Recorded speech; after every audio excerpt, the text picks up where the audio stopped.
Hello दोस्तों, स्वागत है आप सभी का एक और नई वीडियो में।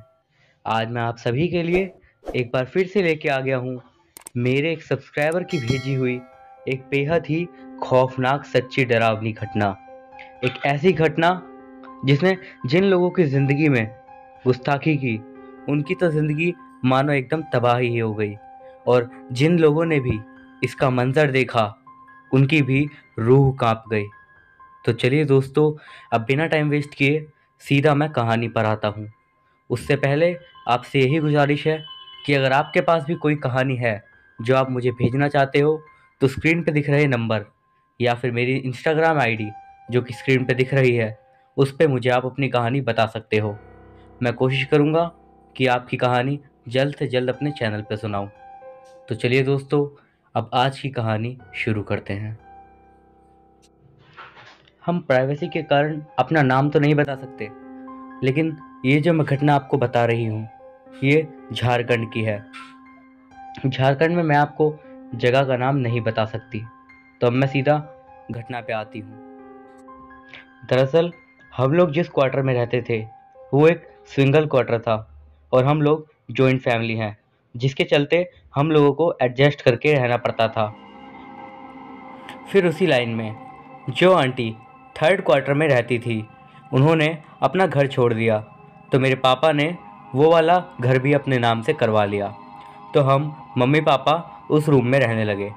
अब सब कुछ अच्छे से एडजस्ट हो चुका था। उस लाइन में सबका अपना आंगन था और उसके पीछे खदान। मेरे घर पे हम लोग 7 लोग रहते थे। मेरी दादी, मेरे बड़े पापा, भैया, हम, बुआ जी, मम्मी पापा। तो सबका खाना थर्ड वाले रूम में बनने लगा, और दिन और रात का खाना हम और मम्मी आंगन में होकर के ही दे आते थे।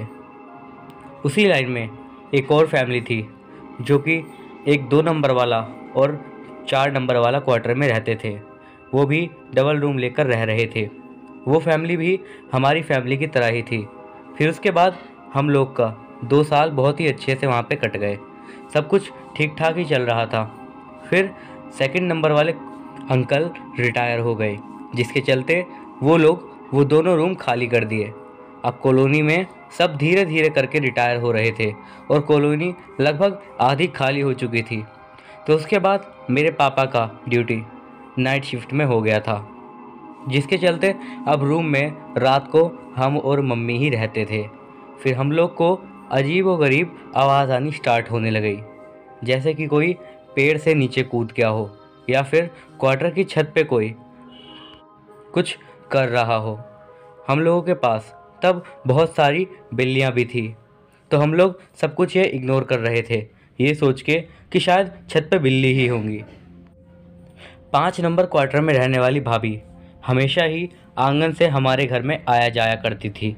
उनके 2 बच्चे थे, पहला बेटा फिर बेटी। तो वो एक दिन शाम को अपनी बेटी के साथ हम लोगों के रूम में आई थी। तो तब मेरी मम्मी खाना बना रही थी। तो तब करीब 7:30 या 8 बजे होंगे कि वो एकदम से अचानक से आई और चिल्लाते हुए मम्मी को बोली कि आंगन से होते हुए एक औरत अभी पार हुई है, बिल्कुल खुले बाल में। उसी जगह पे सेकंड और फोर्थ नंबर वाले क्वार्टर में जो आंटी रहती थी, वो उस रूम का गेट वेट सब लगा के रेलवे ऑफिस में सारा सामान जमा कर दिए थे, जिसके चलते वो दोनों रूम बिल्कुल खंडहर के जैसे लगते थे। तो हम लोगों को लगा कि शायद कोई चोर होगा, तो हम लोग सब गए वहाँ पे देखने के लिए, लेकिन हमें वहाँ पे कुछ भी नहीं दिखा। लेकिन उसके बाद से काफ़ी अजीब अजीब घटनाएं शुरू हो गईं, जैसे कि रात में पायल की आवाज़ आना। ये आवाज़ें डेली रात में आके हम सभी को परेशान करती थी। घर पे बाकी सबको ये बात बताई तो सब लोग बोले कि ये तुम सबका वहम होगा। तो हम लोग भी यही सोचकर रहने लगे कि शायद रात में आवाज़ करने वाला कीड़ा या झिंगूर की आवाज़ होगी। पर अब जब भी पापा की नाइट शिफ्ट की ड्यूटी होती थी, तब पायल की आवाज़, बच्चे के रोने की आवाज़ और किसी और के भी रोने की आवाज़ आती रहती थी। और जब पापा घर में होते थे तो किसी भी चीज़ की आवाज़ कभी नहीं आती थी, जिसके चलते हम और मम्मी बहुत ही परेशान रहने लगे। अब रात में खाना भी फ्रंट गेट से देने जाते थे, और 5 बजे के बाद शाम को आंगन वाला गेट बंद कर देते थे। फिर एक दिन 5वें क्वार्टर वाले भाभी मेरे घर पे आई। तब मेरे पापा थे तो भाभी बोली कि यहाँ कुछ अच्छा नहीं है। कल रात में करीब 12:30 बजे के बीच उनका आंगन वाला गेट के पास कोई औरत रो रही थी और उनका रूम ऐसा था कि गेट के बगल में ही उनका बेड था, तो आवाज़ बिल्कुल क्लियर थी। उनको हस्बैंड को भी ये आवाज़ सुनाई दिया, पर वो भाभी को बोले कि इग्नोर करके सो जाओ। उनको भूत प्रेत से बहुत ही डर लगता था। डर तो हमको भी लगता था, लेकिन हमें हॉरर चीज़ों में इंटरेस्ट बहुत ही ज़्यादा था। टीवी पे जब भी फियर फाइल्स आता था तो हम 10:30 बजे खाना लेकर दादी वाले रूम में चले जाते थे, और जब सीरियल ख़त्म होता था तब अपने रूम में आते थे। मेरी मम्मी को ऐसे डर तो नहीं लगता था, वो बस मेरे चलते डरती थी कि कहीं हमें कुछ ना हो जाए। ऐसे ही ये सब घटनाएं बढ़ने लगी और हमें भी इस सब की आदत हो गई थी। अब 6-7 महीने बाद मेरे बड़े पापा काम के चलते जमशेदपुर शिफ्ट हो गए। अब हम लोग घर में बस 6 जने थे। तो एक दिन मेरी फ्रेंड और हम मिल कर के दोपहर में अमरूद के पेड़ पे अमरूद तोड़ने गए थे। तो हम लोग अमरूद लेकर के बाहर आए, तो जो फ्रेंड हम लोगों के साथ नहीं गई थी वो लोग हमको देख के बोली कि वो लोग भी अब अमरूद तोड़ के लाएंगी हम लोगों से ज़्यादा। तब हम लोग वहाँ से मेरी फ्रेंड के घर गए और अमरूद खा के आपस में बात करके अपने अपने घर चले गए। पर उसके मात्र 5 मिनट बाद ही पूरी कॉलोनी में चिल्लाने की और रोने की आवाज़ें आने लगी। सभी लोग घर से बाहर निकल गए। जब हम लोग बाहर निकले तो देखे कि जो फ्रेंड हम लोगों के बाद अमरूद लेने गई थी उसमें से एक लड़की का हाथ पूरा टूट चुका था और उसका सिर भी फट चुका था। तो सबको लगा कि पेड़ से गिरने की वजह से ऐसा हुआ था, तो उसको सब लोग हॉस्पिटल लेकर गए। तो कुछ दिनों बाद ही जब वो ठीक होकर के आई, तो जब उसकी मम्मी उसको बोली कि अब आज से पेड़ वेड़ पर नहीं चढ़ोगी, तो वो बोली कि मैं तो पेड़ पर कभी चढ़ी ही नहीं, उसको पेड़ पर चढ़ना आता ही नहीं था। सब लड़की ऊपर ऊपर थी और वो नीचे अमरूद इकट्ठा कर रही थी कि तभी अचानक से उसको ऐसा लगा कि कोई उसके बाल को पीछे से पकड़ के उसे पीछे ही खींच लिया हो, जिसके चलते वो सीमेंट की बनी झोपड़ी से टकरा गई। पर जब वो पीछे देखी तो पीछे कुछ भी नहीं था। ये सब सुन के अब हर बच्चा पीछे वाले आंगन में दोपहर को जाने से डरता था। और तो और सभी के मम्मी पापा ने भी वहाँ पे जाने के लिए मना कर दिया था। फिर वो लोग कुछ समय के बाद मोहल्ला छोड़ दिए। अब मेरी सारी फ्रेंड लोग भी धीरे धीरे उस जगह से रिटायर होकर जाने लगे थे, उनके परिवार वाले। अब उस जगह पे हम अकेले बचे थे बस, और हमारे साथ उनकी भाभी और उनकी बेटी से ही हमारी बात होती थी। मोहल्ला भी अब पूरा लगभग खाली हो चुका था। फिर जब हम 12 साल के थे तब मेरे मोहल्ले में रहने वाली टीचर जो थी उनकी शादी हो गई।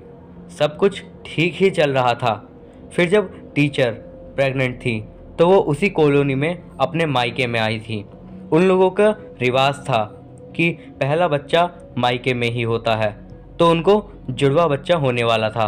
पर जिस दिन उनको बच्चा होने वाला था उसी दिन दोनों बेबी और मेरी टीचर की डेथ हो गई। उनकी मौत रास्ते में एम्बुलेंस में ले जाते ही हो गई। जब उनका शरीर वापस आया तब हम और कॉलोनी के बाकी सब लोग भी बाहर खड़े होकर देख रहे थे। उसके बाद वहीं खड़े खड़े हमने एक ऐसी बात सुनी जिसे सुन के हमारे होश ही उड़ गए।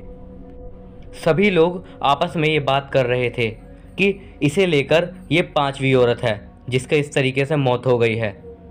उसके बाद तुरंत ही मेरी बुआ ने मुझे वहाँ से हटने के लिए कह दिया और मुझे घर लेकर के आ गई। पर अब जो आवाज़ हम लोगों को आंगन में आती थी अब वो और ज़ोर ज़ोर से आने लगी थी और अब वहाँ पे रहना मुश्किल होता जा रहा था। इस सब के बाद हम लोग बहुत ही परेशान हो चुके थे। फिर एक दिन हम और मेरी बुआ कोलकाता में अपने रिश्तेदार के घर घूमने जा रहे थे, तो उसी टाइम मेरे पापा की दिन की शिफ्ट थी और हम लोग 4-5 दिन में वापस आने वाले थे। तो हम बुआ के क्वार्टर में सोने चले गए थे क्योंकि सुबह सुबह की ट्रेन से जा रहे थे हम लोग। हम लोग 3 बजे उठ के ही बुआ को बुला लिए और वो भी रेडी होने के लिए चली गई और मेरा बैग और कुछ सामान 3rd नंबर वाले क्वार्टर में था। तब सुबह के 3:30 बज रहे थे।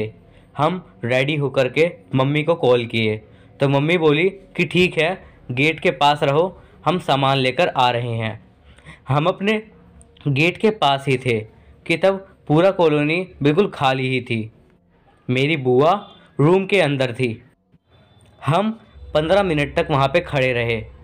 उस वक्त हमें आसपास का माहौल देख के डर भी काफ़ी लग रहा था, क्योंकि आसपास कोई भी नहीं दिख रहा था और बिल्कुल सुनसान था। फिर मेरी नज़र उसके पास गई। हमारे घर के पास में ही एक डस्टबिन है। मेरी नज़र जब उस डस्टबिन के पास गई तो मैंने एक ऐसी चीज़ देखी जिसने मेरे को एकदम अंदर तक हिला दिया। वहाँ मैंने देखा कि वहाँ पे एक काली औरत की परछाई मुझे नज़र आई, जो कि बार बार आगे पीछे हो रही थी। वो देख करके हम बहुत ही ज़्यादा डर गए और बुआ के पास जा कर के जब उनको वहाँ पे लेकर के आए तो वहाँ पे कोई भी नहीं था। फिर हम गुस्से में मम्मी को कॉल किए। तब मेरी मम्मी कुछ खाने का सामान पैक कर रही थी, जिसके चलते उनको लेट हो गया था। मम्मी बोली कि वो गेट के पास हैं, तो हम और बुआ गए और सामान और कुछ पैसे लेकर कोलकाता निकल गए। हम पूरे रास्ते बुआ को बोलते हुए गए कि हम झूठ नहीं बोल रहे हैं, वहाँ पे हमने कुछ तो देखा था और भगवान की कसम उस दिन हम औरत का परछाई देखे ही थे। वहाँ मेरी बुआ हमको बस इतना बोली कि हम पेड़ वेड़ की डाली देख करके डर गए होंगे। फिर हम सब कुछ अपना वहम समझ के भूलने की कोशिश करने लगे और कोलकाता पहुंच गए। वहां पे हम लोग बुआ की मौसी के घर गए थे, तो हम खाना खा करके रूम में सोने चले गए। पर हमको नींद नहीं आ रही थी, तो हमने करवट बदल के सोने की कोशिश करने लगे। इतने में ही बुआ और उनकी मौसी भी रूम में आ गई। उन लोगों को लगा कि हम सो गए हैं। तब मेरी बुआ अपनी मौसी को बोल रही थी कि कल आते वक्त इसको भी वो दिखी थी, वो अभी तक वहीं है। ये सुन करके उनकी मौसी भी डर गई और बोली कि जो हम देखे थे वही तो। बुआ बोली हाँ। इतना सुनते ही हम उठ के बैठ गए कि क्या देखी, किसको देखी। मेरी बुआ हमको तुरंत डांटने वो लगी और बोली कि कुछ नहीं, बड़े लोगों की बातों में मत सुना करो, जाकर तुरंत सो जाओ। पर हम मानने वाले नहीं थे और हम लोग वहाँ बुआ की मौसी को ही लाने गए थे। तो हम लोग घर आ गए तो हम माँ को सब कुछ बता दिए। हम बस सच सुनना चाह रहे थे। हम बार बार एक ही बात पूछ रहे थे कि क्या हुआ है यही मोहल्ला में, क्या मनहूस चीज़ है यहाँ पे, जो यहाँ पे ऐसी घटनाएं बार बार हो रही हैं।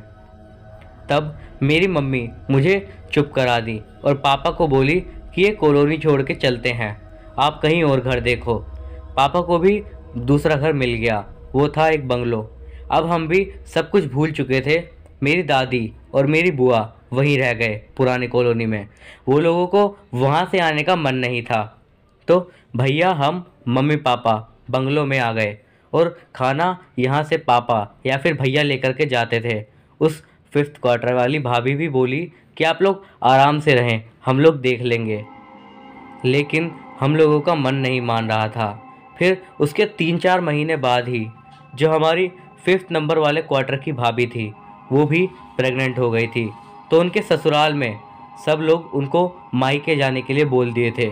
तो वो बोली कि नहीं, मेरे दोनों बच्चे मायके में ही हुए हैं, ये यहीं पे होगा। हम कितना परेशान करेंगे अपने मायके वालों को। पर कोई भी उनको वहाँ पे रखने को तैयार नहीं था। लेकिन भाभी ज़िद से वहीं रह गई। उसके बाद कुछ भी नहीं हुआ, सब कुछ अच्छे से ही चल रहा था।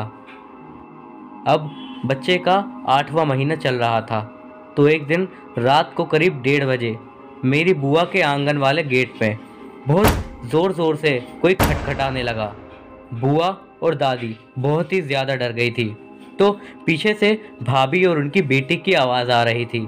तो बुआ गेट नहीं खोली, क्योंकि हमारे यहाँ रात को किसी की आवाज़ से गेट नहीं खोला जाता है। पर बुआ फिर भी जैसे तैसे हिम्मत करके गेट को खोल दी और गेट के खुलते ही भाभी और उनकी बेटी जल्दी से घर में घुस गए और रोने लगे। तब जब उनका पैर की तरफ देखी तो उनका बेबी आने वाला था, मतलब पानी गिर चुका था। तो वो दादी के पास भाभी को रखकर उनके ससुराल वालों को आवाज़ देने चली गई। जब सब कोई उठ गए और दादी के घर आए तो उनकी सास बोली कि वो भाभी नाटक कर रही हैं, कल सुबह डॉक्टर के पास उनको लेकर जाया जाएगा। और उनके ससुराल वाले लोग उनको वहीं पे छोड़ के अपने घर चले गए। मेरी बुआ से रहा नहीं गया तो वो उनकी जो नर्स दोस्त थी उनको कॉल करी और वो बोली कि तुम रिस्क मत लो, अगर बच्चे को कुछ हो गया तो तुमको कोई नहीं छोड़ेगा। उसके ससुराल वाले लोग अच्छे नहीं हैं। लेकिन बुआ नहीं मानी, पर भाभी मेरी बुआ को शांत कराई और बोली कि दीदी कुछ नहीं हुआ, कुछ घंटे की बात है, उसके बाद सब कुछ ठीक हो जाएगा। और दोनों ही वहीं पे रोने लगी। दादी मेरे उसके ससुराल वालों को गाली दे रही थी और उनका हस्बैंड उस दिन पूरा शराब के नशे में पिया हुआ था, क्योंकि उसका बच्चा होने वाला था। इसी खुशी में वो शराब पी के अपने दोस्तों के साथ ही मशगूल था। वो नींद से उठ ही नहीं रहा था। आसपास के जो लोग भी आए थे वो पीछे हट गए, क्योंकि कोई भी रिस्क नहीं लेना चाहता था। फिर वैसे ही हालत में भाभी और उनकी बेटी अपने कमरे में चली गई। मेरी बुआ भी उनके साथ थी। मेरी बुआ एम्बुलेंस को फ़ोन की और बोली जो होगा देखा जाएगा, तुम चलो मेरे साथ। लेकिन भाभी ने मना कर दिया और बोली कि अगर कुछ गलत हो गया तो हमेशा के लिए मेरी बुआ बदनाम हो जाएंगी, क्योंकि उनके ससुराल वाले लोग सही नहीं हैं। उनके घर से कोई झांकने तक नहीं आया, बस इतना बोल करके गया कि सुबह तक इंतज़ार करो। फिर सुबह सुबह एम्बुलेंस आया और उनको लेकर के उनका हस्बैंड और उनकी नंद हॉस्पिटल में लेके गई। जब उनको एम्बुलेंस में लेकर के जाया जा रहा था तब पूरा मोहल्ला वहीं था। वो बस इतना बोली कि अपना नंद को कि वो मरना नहीं चाहती हैं। पर जब उनको हॉस्पिटल लेके जाया गया तब पता चला कि बच्चा कल रात में ही मर गया था, क्योंकि पानी सूख जाने के कारण वो बच्चा मर गया। और बच्चा मरने की वजह से जहर भी भाभी की पूरी बॉडी में फैल गया था और कुछ देर बाद ही मेरी भाभी की भी डेथ हो गई। डॉक्टर बोले कि लापरवाही के चलते ये सब हुआ है। फिर उनकी बॉडी जब घर आई तो सब ससुराल वाले ऐसे रो रहे थे जैसे कितना फिक्र थी उन्हें उन लोगों की। लेकिन जब हम लोगों को ये पता चला तो हम लोग भी कॉलोनी वापस आ गए। तो किसी का भी आंसू नहीं रुक रहा था, क्योंकि वो भाभी बहुत ही फ्रेंडली थी और काफ़ी भोली टाइप की औरत थी। उनकी बेटी हमको और मम्मी को देख करके दौड़ के आई और मेरी मम्मी को पकड़ के रोने लगी। उनका हस्बैंड भी रो रहा था। हमको तो यकीन ही नहीं हो रहा था कि ये सब क्या हो गया है। मेरी फ्रेंड जैसी भाभी थी वो, फिर भी उनके मायके से जब सब लोग आए तो उनके मायके में सब कोई हम लोगों को जानते थे, क्योंकि भाभी और हम लोगों के रिश्ता अपने से भी बढ़कर था। तब हम एक चीज़ नोटिस किए कि उनका ससुर उनकी पैर में कील गाड़ रहा था और एक आंटी बोल रही थी कि छठवां मामला हो गया ये लेकर। हम वो देख करके वहाँ से उनकी बेटी को निकाल ले आए। उसके बाद उनका अंतिम संस्कार हो गया और उनकी बेटी को उनकी भाभी के भैया हमेशा के लिए लेकर के चले गए और लड़का अपनी दादी को छोड़ करके नहीं रहता था, इसीलिए वो दादी के पास ही रह गया। लेकिन अब दादी और मेरी बुआ को वहाँ रखना हम लोगों को सही नहीं लगा और दादी और बुआ हम लोगों के साथ रहने आ गए।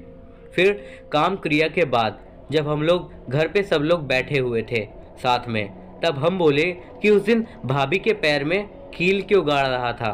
तो उनके ससुर ने, तो मेरे भैया बोले कि जो औरत ऐसे मरती है वो मरने के बाद अक्सर चुड़ैल बन जाती है, जिसके चलते पैर में कील गाड़ी जाती है ताकि वो चल के वापस ना आ सके। पर ये सब शमशान में किया जाता है, लेकिन उन्होंने ये क्रिया भी यहीं पे कर डाली। फिर हम बोले कि वो छठवें मामले वाली बात क्या थी। तो मेरे पापा ये बात सुन लिए और हमको बहुत ही ज़ोर से डांटते हुए बोले कि इन सब चीज़ों पे तुम ध्यान मत दो। पर हम मानने वाले नहीं थे। पापा के जाने के बाद जब हम पूछे तो अब किसी से भी रहा नहीं गया। तब जा करके हमें ये पूरा घटना पता चला। इन सारी घटनाओं की शुरुआत तब हुई थी जब मेरी बुआ करीब 17 से 18 साल की हो रही थी। दरअसल वो कॉलोनी 70 से 80 साल पुरानी है। जब वो नया नया बन रहा था तब मेरे परदादा को वो क्वार्टर मिला था।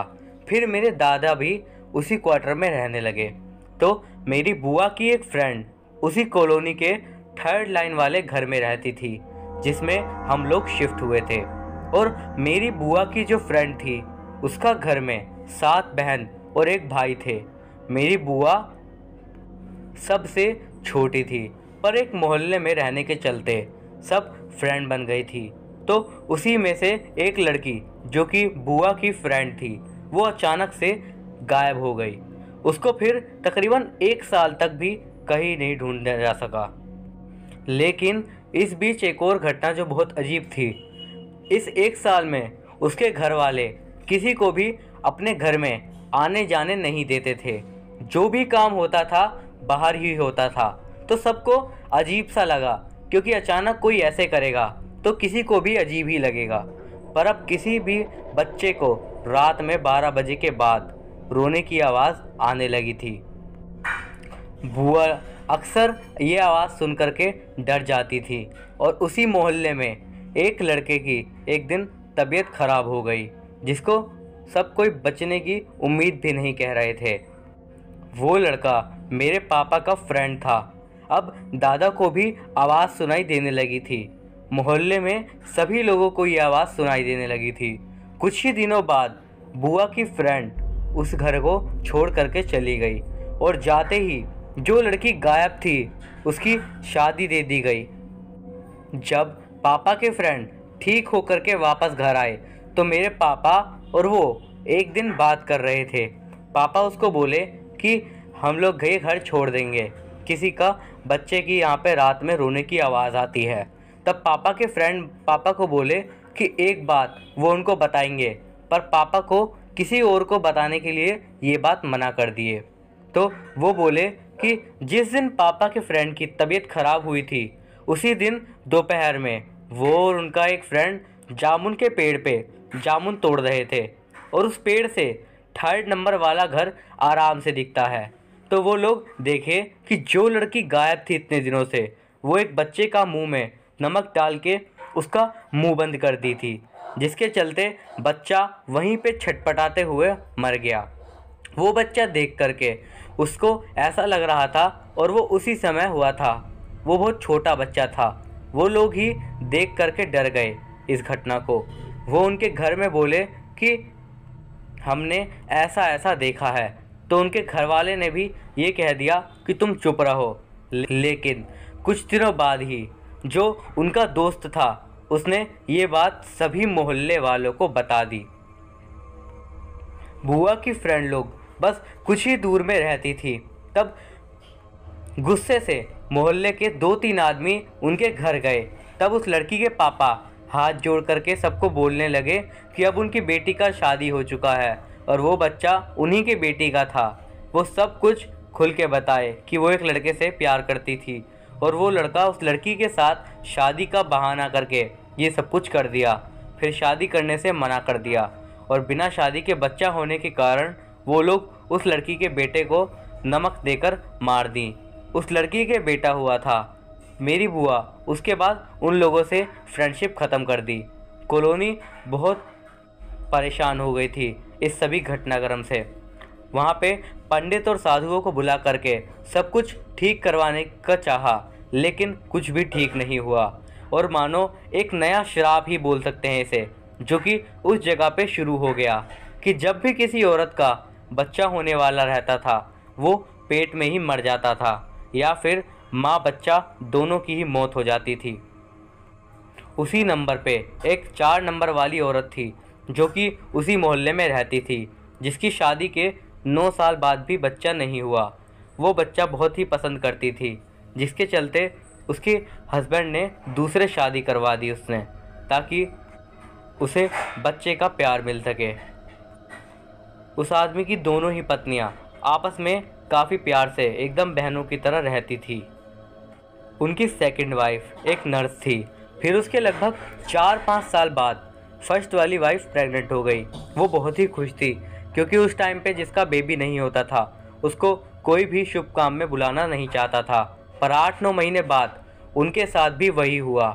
पता नहीं कैसे बच्चा और माँ दोनों ही मर गए। फिर उनकी सेकंड वाइफ और उनका बच्चा भी सदमे में आ गए क्योंकि सभी लोग उस बच्चे का वेट कर रहे थे। उनका हस्बैंड बिल्कुल पागल हो गया। वो अपनी वाइफ को बड़की बोलकर बुलाते थे। कुछ दिनों बाद वो उनको दिखने लगी और उनकी सेकंड वाइफ को भी वो दिखने लगी थी। पर अब वो अलग हो गई थी।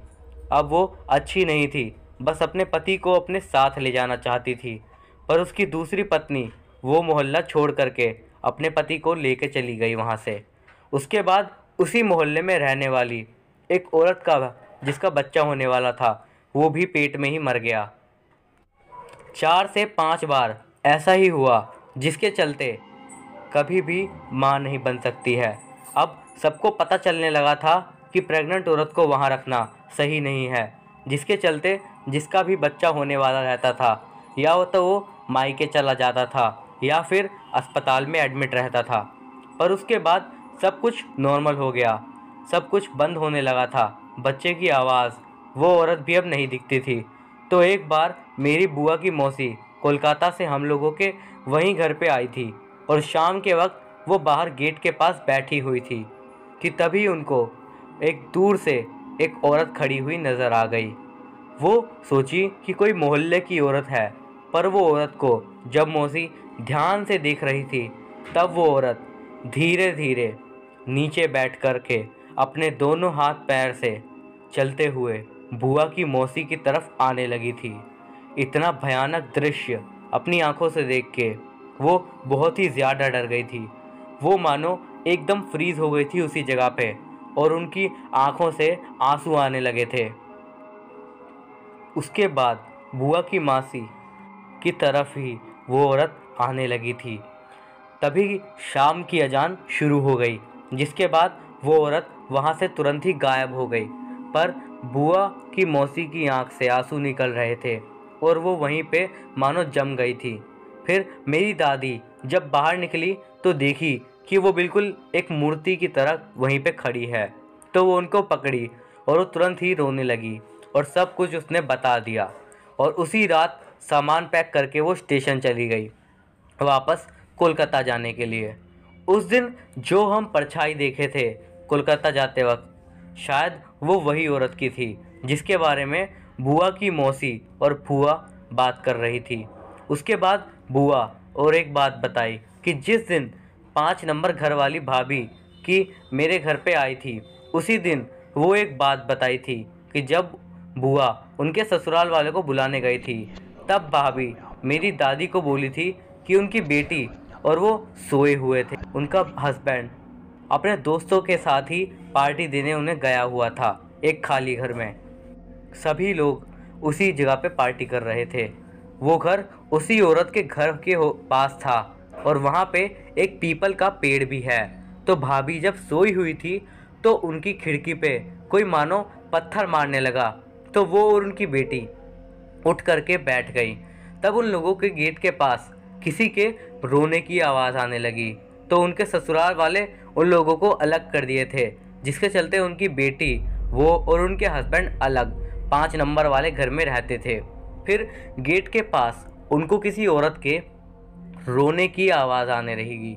वो अपनी बेटी को लेकर के अपना हस्बैंड को गाली देते हुए उनको बुलाने जा रही थी कि ऐसी हालत में उनको अकेले छोड़ के पार्टी कर रहे हैं हरामी। वो तो जब वो पीपल के पेड़ के पास पहुंचने ही वाली थी कि तभी उनको वही औरत वहाँ वैसे ही आते हुए दिखाई दी, अपने दोनों हाथ और दोनों पाँव पर। अब ऐसी हालत में कोई ऐसी चीज़ देखेगा तो उसका क्या हाल होगा, ये शायद हम लोग सोच भी नहीं सकते। उस वक्त बहुत रात हो रही थी, जिसके चलते सभी लोग अपने अपने घर पे थे। तो उनकी बेटी अपनी मम्मी को धकेलते हुए पीछे करने लगी और वो दोनों अपनी सास वाले घर पे गई तो कोई दरवाज़ा भी नहीं खोला, जिससे डर के रात में वो लोग हम लोगों के घर पीछे से होते हुए आए थे और तभी उनका डर के मारे पानी गिर गया था और बच्चे की डेथ हो गई थी और फिर कुछ समय बाद ही भाभी की भी मौत हो गई थी, जैसा कि मैंने आप लोगों को बताया। अब किसी को ये पूरी घटना फेक लगे या बनावटी लगे तो मैं उसे नहीं कह सकती कुछ भी, लेकिन ये सच है कि कोई भी इंसान किसी प्रेग्नेंट औरत के बाद झूठ नहीं बोलेगा। आज हम 19 साल के हैं और इतने दिनों बाद भी ये स्टोरी इसीलिए शेयर की है क्योंकि अभी तक कुछ भी ठीक नहीं हुआ है। पहले उसी मोहल्ले में एक लड़की का बेबी होने वाला था। वो मायके आई थी।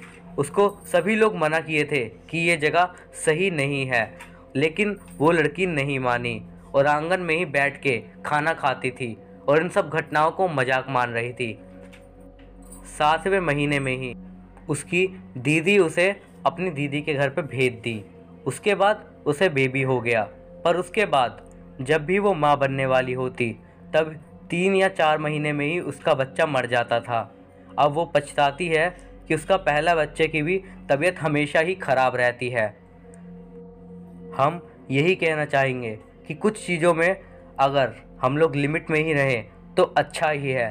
इन सब चीज़ों से छेड़छाड़ करना हमेशा हम पे भारी ही पड़ सकता है। ये सब घटनाएं जिसके साथ होती हैं उसी को पता चलता है। जितने भी लोग उस कॉलोनी में रहते थे वो अब धीरे धीरे उस जगह को छोड़ दिए हैं। तो दोस्तों, ये थी हमारी आज की बेहद सच्ची डरावनी घटना। अगर आपको ये वीडियो अच्छा लगा हो तो उस वीडियो को लाइक कर दीजिए और ऐसी ही सच्ची डरावनी घटनाएं सुनने के लिए हमारे चैनल को सब्सक्राइब कर दीजिए।